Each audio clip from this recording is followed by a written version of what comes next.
Bueno, pues la última vez nos habíamos quedado en el hilo de la Revolución Francesa hablando del texto que había escrito Chaunu, que había sido muy tajante en este capítulo que vamos a hablar hoy, y es que lo escribió tal cual lo voy a decir, que es que en 1789 la mayor parte de los franceses son católicos practicantes. Eso lo dice Chaunu, que es cristiano pero no católico, ¿no?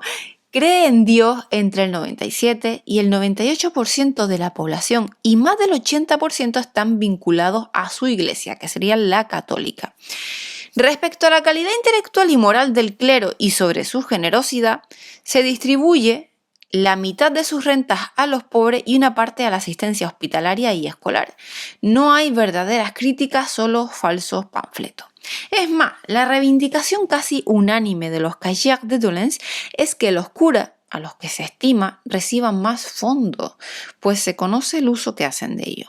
Pese a esa situación real, continúa Chaunu, la revolución empezará por un robo, el más fácil, que es el de los bienes puestos al servicio de todos, sin que se supiera que eran para todos, es decir, los bienes de la iglesia.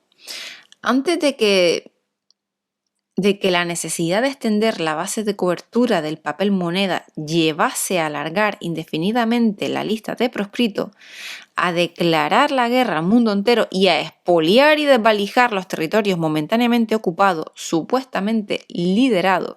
Y esto, bueno, pues en efecto, ¿no? Porque la supresión del diezmo en las alegrías igualitarias de agosto de 1789, como si el diezmo fuera un privilegio, eliminó las fuentes de la educación popular, la beneficencia y la seguridad social que entonces existía, acto que Chaunu calificó de estúpido y suicida y que se dirigía a desmantelar el poder social de la Iglesia, como había reclamado insistentemente al Frente Ilustrado y Masónico. También continúa escribiendo. Pronto fue vendida la Francia monástica.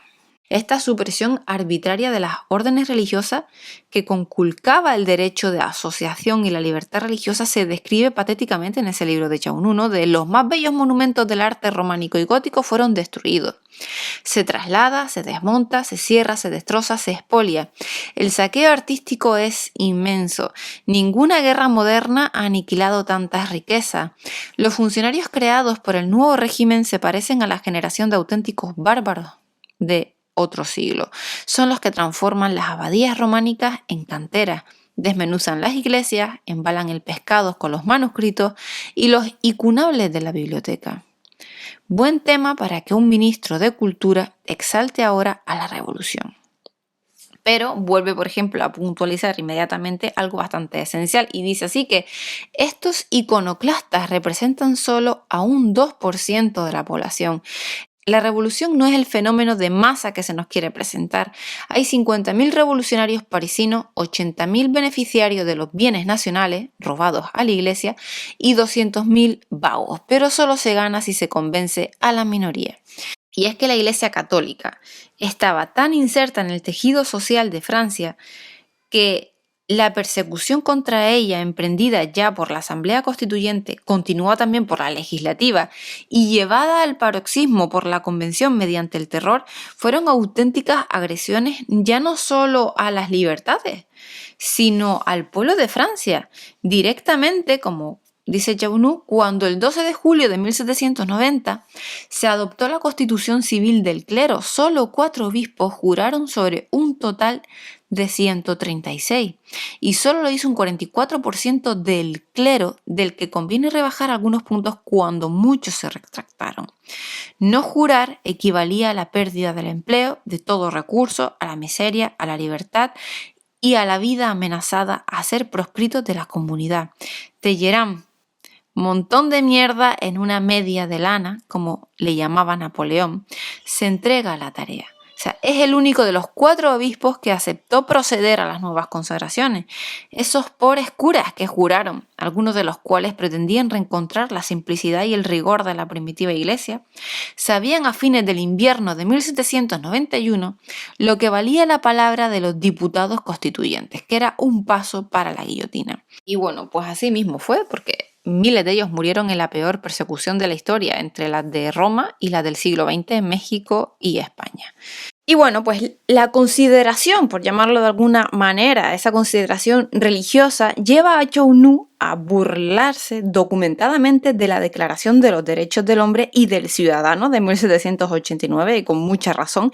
Y es que realmente no tiene nada que ver con la Declaración Americana promovida por Jefferson, ni tampoco con el Habeas Corpus Act del Reino Unido. O sea, que fue anterior en un siglo a la Declaración Francesa, como mismo apuntó Margaret Thatcher en esa conmemoración del bicentenario que nombramos en el primer episodio de esta serie. La utopía rimbombante debe contrastarse con la práctica más que bestial.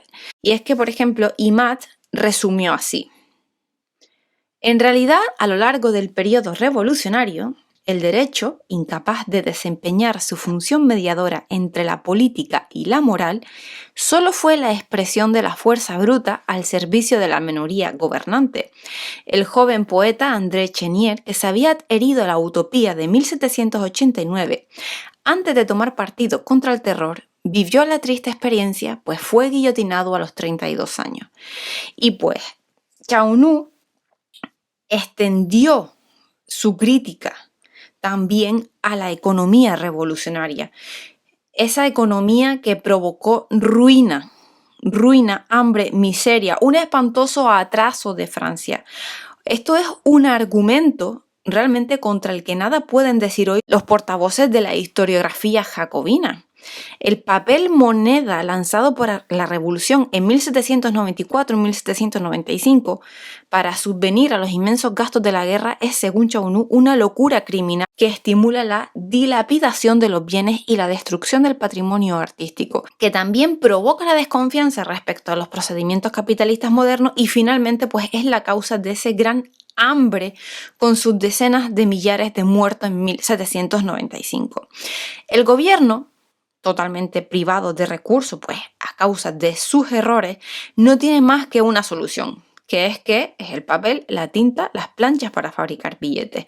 Y en 1790 y 1791, los ingresos han oscilado entre la cuarta y la octava parte de los gastos. En tiempos de paz, o sea, sin inversiones productivas, porque se han cerrado más escuelas de las que se han abierto, más camas de hospitales de las que se han creado y no se han conservado las carreteras, conseguir la financiación del 78 al 79% de los gastos ordinarios mediante retenciones sobre el capital es una realización que merece ser conmemorada. O sea, para pagar sus promesas, alimentar sus fantasías y financiar la guerra agresiva contra una Europa pacífica, la revolución no tiene más medio que la inflación, o sea, el más injusto de los impuestos. Por eso Chou Nu ataca durísimamente a la revolución por haber emprendido una guerra más que agresiva en nombre de la libertad contra unos pueblos que en su inmensa mayoría no querían ser liberados ni salvados por Francia, ¿no? Como él mismo escribió y dijo así, que el pecado mortal de la revolución es, después de la persecución religiosa, la guerra injustificada. La guerra va a permitir la legalización del asesinato, pues todo opositor interior es asimilado al enemigo exterior. La idea de terror unánime y de una voluntad extranjera de abatir la Francia revolucionaria es completamente absurda. Lo que entonces interesaba a Berlín y a Viena era Varsovia, no París. La mediocridad de las fuerzas de Austria y de Prusia al oeste es evidente prueba de que los vecinos de la Francia revolucionaria carecían de intenciones agresivas respecto de ella. Todo el resto es falsificación, coartada, mentira, propaganda. La guerra es la deliberada elección que la fracción revolucionaria dominante ha hecho para encubrir el caso político. Perdón, lo último no lo dijo Chou Nu, ¿vale? Fue Imad en su resumen, y Chou Nu fue ahora el que le respondió, por así decirlo, de que sin la guerra, ni el sanguinario golpe de Estado del 10 de agosto, ni la condena a muerte de los sacerdotes católicos fieles, ni las famosas elecciones de septiembre, todo en 1792, ¿vale? Para la convención en que intervino un francés de cada 12, ni el asesinato jurídico del rey, ni el genocidio del pueblo católico de la Vendée, ni la persecución de toda la expresión religiosa, sea católica, cismática, protestante o judía, hubieran sido posibles. Y Imad resumió las trágicas cuentas de la guerra desencadenada por la revolución, lo que fue entre 1792 y 1797, y es que murieron por la guerra 500.000 de personas, por enfermedades y penurias derivadas de la guerra 3 o 4 veces más. El genocidio de la Vendée, analizado pues por un testigo inmediato, el socialista utópico Buffon, como sucesión de sadismo y torturas contra un pueblo que inicialmente no se había rebelado para nada contra la revolución. Es que no querían simplemente ni participar, ¿no? O sea, eran un pueblo católico, monárquico, pero no, igualmente tampoco es que la liaran parda, ¿no? Para merecerse lo que le hicieron. Más bien lo que se alzó sobre todo contra la leva indiscriminada para la guerra, ¿no? Por esas persecuciones religiosas, por el asesinato del rey. Y resistió heroicamente a los ejércitos revolucionarios de marzo a diciembre de 1793. Y esto nos arroja una cifra espantosa de 350.000 muertos, aproximadamente los mismos de la Guerra Civil Española por todos los conceptos en los dos bandos, de 1936 a 1939. Perecieron, por tanto, en la fase revolucionaria hasta 1799, 1.000.000 de franceses y otro 1.000.000 más durante la etapa napoleónica. Y en toda Europa, los muertos sobrepasaron los 5 millones. Otro 1.000.000 también en España invadida, para la Europa de 150 millones. Toda la responsabilidad desencadenante de la guerra continental corresponde al poder revolucionario, que escogió las armas deliberadamente, provocó, atacó e invadió por una ideología, ¿no? Así que bueno, si nos vamos a un balance, el balance de la revolución en su fase inicial es catastrófico. Chaunu dice que todas las curvas se han desplomado entre 1790 y 1800.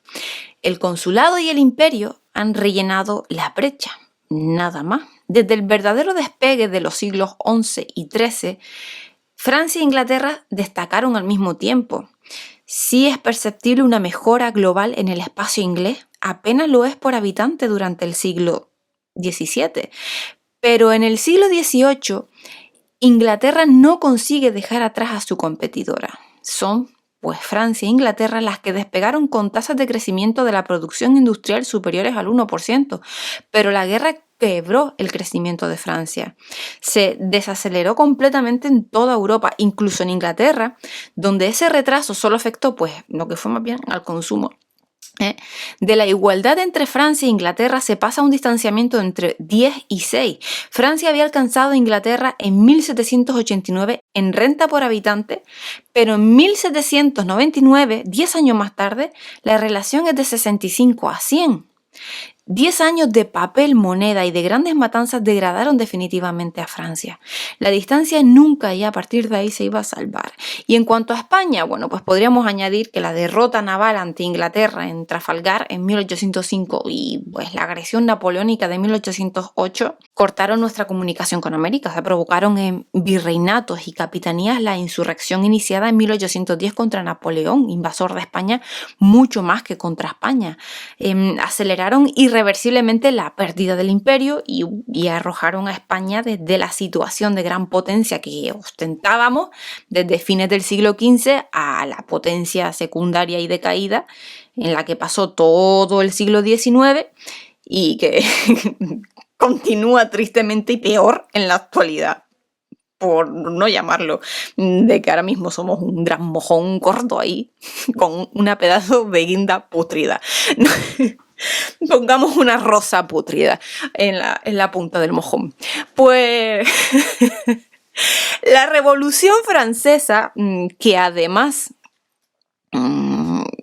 sembró la división mortal de las dos Españas, fue una catástrofe histórica para España, ¿no? Que hasta, la verdad, hoy mismo sentimos directamente las consecuencias. Una terrible disminución de la natalidad se suma a las catástrofes íntimas de la Francia surcada por la Revolución de 1789. La conclusión lapidaria de Chaunu es majestuosa como expresión de una tragedia, ¿no? Y dice así que en 1815 Francia ha bajado definitivamente de categoría. Se puede preferir la mediocridad, pero nada justifica la apología del crimen. La verdad que es una gran frase para describirlo, que también la podemos incluir actualmente, ¿no? Hoy en día. Pues bueno, una apología del crimen que al fin y al cabo han patrocinado en el bicentenario torpemente, acríticamente, el señor Mitterrand, el internacional socialista y los epígonos del jacobinismo europeo y atlántico. Chaunu, por ejemplo, remató, la verdad que genialmente hay que decir, asimismo diciendo que la historia desmitificada establece que el caótico proceso creador por el huracán revolucionario es un efecto del azar. Pero septiembre de 1792, el acusador público del Tribunal Revolucionario, la ruina por el papel moneda y la guerra, la destrucción del patrimonio artístico, cultural, moral y religioso, la despoblación, la interrupción del impulso demográfico, el genocidio de la Vendée, los populicidios de Lyon, Toulon y otro. Todo eso procede implacablemente de la más coherente lógica revolucionaria. Una vez más, la revolución ha nacido y mata, porque la muerte es su oficio y la aniquilación su finalidad. Pues bueno, en esas lejanas tumbas, Jaime Balmes y Juan Donoso Cortés tal vez alcancen a sentir ese inmenso alivio de comprobar cómo sus posiciones doctrinales contra la gran revolución se confirman a finales del siglo XX por los mejores representantes de la historia auténtica, imparcial y liberal, que han destruido así los empecinamientos de la historia jacobina y de la historia marxista que durante más de un siglo parecían dominar para siempre la interpretación de la Revolución Francesa, y ahora sabemos pues que ese dominio no era más que miedo, cobardía, manipulación, propaganda política, por supuesto. Hoy felizmente deja retada la luz de la verdadera historia, aunque no todos quieran verla, y bueno, y que ahora estemos volviendo a estas tendencias ideológicas otra vez. Bueno, llevamos un par de añitos así, pero cada vez vuelve a peor. Entonces, realmente si no me creen, si piensan que estoy contando algún tipo de mentira, les animo a que lo busquen en internet. Todos los documentos que yo he citado a lo largo de esta serie de episodios, realmente se los recomiendo, porque si así puedo poner mi parte para que la población abra los ojos y se den cuenta de la gran mentira que nos han contado, yo con esa parte estoy contenta, pero hay que poner de vuestra parte y querer investigar y darse cuenta de que es mentira lo que nos han contado. De que es mentira completamente. Y ahí están los datos. O sea, yo no estoy mintiendo. Los datos están en internet, están delante nuestra. Pero nosotros, claro, estamos en una época en la que todo es muy cómodo y es muy rico, en que no ten todo puesto en la mesa y todo masticado. Hemos perdido el instinto de la búsqueda y el descubrimiento. Nos hemos acostumbrado a que nos lo den todo y a creérnoslo. ¿Y por qué es así? ¿No? Bueno, pues con un placer terminamos la serie de la Revolución Francesa, ¿vale? Y nada, nos vemos el próximo día con más y espero los comentarios, ya sean buenos o malos. A ver, aquí hay todo tipo de libre pensamiento. No se lo tienen que tomar a la tremenda y no tienen por qué insultar, antes que nada, ¿vale? Bueno, si me vas a insultar posiblemente no llegas a esta parte del vídeo, así que... Así que bueno, nada, un saludo y nos vemos el próximo día y buen día para todos. Chao.